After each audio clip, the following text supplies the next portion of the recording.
In 2015, El Salvador, a country in Central America, was one of the most dangerous countries in the world. Nobody could walk on the street, even during plain daylight, of risk of getting shot. It was a crisis that seems like the government didn't know what to do because of the corruption and deals with the gangs.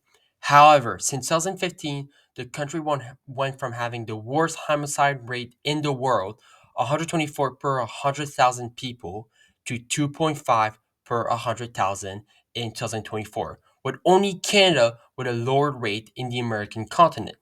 This dramatic transformation is attributed to one man named Naibi Bukele. And in this video, I want to explain and show a very rare phenomenon that he has managed to successfully achieve. Bukele has managed to create a democratic dictatorship through his popularity, backing of the military, and full control of the government in El Salvador. Bukele's political campaign started in a small suburb outside of San Salvador, in a small town called Nuevo Canstella. In his time as a mayor, he would transform this municipality into the safest, most literate, cleanest water, and lowest poverty in the entire nation, which would help with his campaign to become the mayor of the capital city, San Salvador. And even though he won the election for San Salvador, because of turmoil with other politicians, he was fired slash quit from the party, which he then decided to run for the president of El Salvador under a new political party to end the corruption and gang violence in El Salvador, which he won in 2019. His first policy was to gain and increase the support for the police and army so it could be easier for them to fight the gang. However, the Supreme Court of El Salvador stopped numerous of these loans to the army, and Bukele was mad. So, using a loophole in the Constitution, he forced the Supreme Court to give the money to the army as it was a concessional necessity while using the army as a show of force. His disobedience of the Supreme Court wouldn't be even the last time, as during the pandemic, the Supreme Court told him that he cannot arrest people for not following COVID protocol, which he didn't care and disobeyed the Supreme Court again. This led to a second step, having a majority control over the government. And in 2021, he won the midterm election with 56 seats out of 82 possible seats, making him able to pass any law he wants and even remove the Supreme Court judge who were against his questionable law. He was finally able to pass any law he wants, like giving more money to the military with no problem.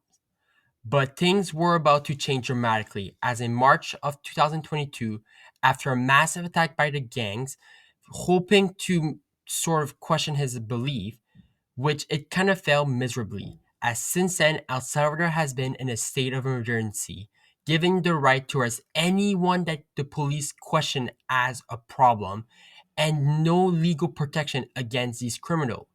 And even though these were insane amount of backlash by the international community, Bukele didn't give a shit. So 2 years after this event, and El Salvador is still in a state of emergency with over 2% of the population in jail.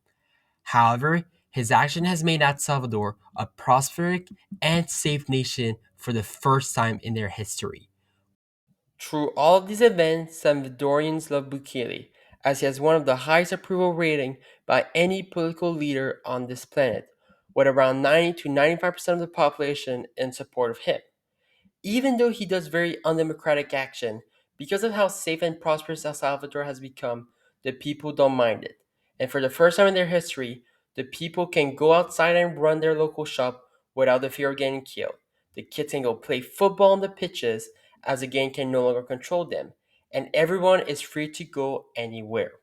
He has so much support that he will become the first leader in El Salvador history to run for multiple terms as he changed the constitution to be able to run again.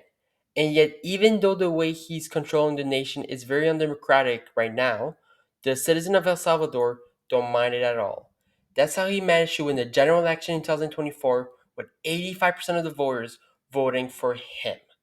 Whether you like him or not, what Bukele has done is truly remarkable. And yet, most of the international community don't like him and question the legitimacy of his government. But what they keep forgetting is that even though he's pushing the boundary of democracy, the Salvadorians don't care at all. And at the end of the day, it is their country, not ours. If they don't like him, they could have voted him off, or even if they truly, truly dislike him, they could have massive protests and riot, which isn't the case at all. But the true question is this: in 2028, if Bukele loses the election, will he stay in power and become a true dictatorship like we all predicted?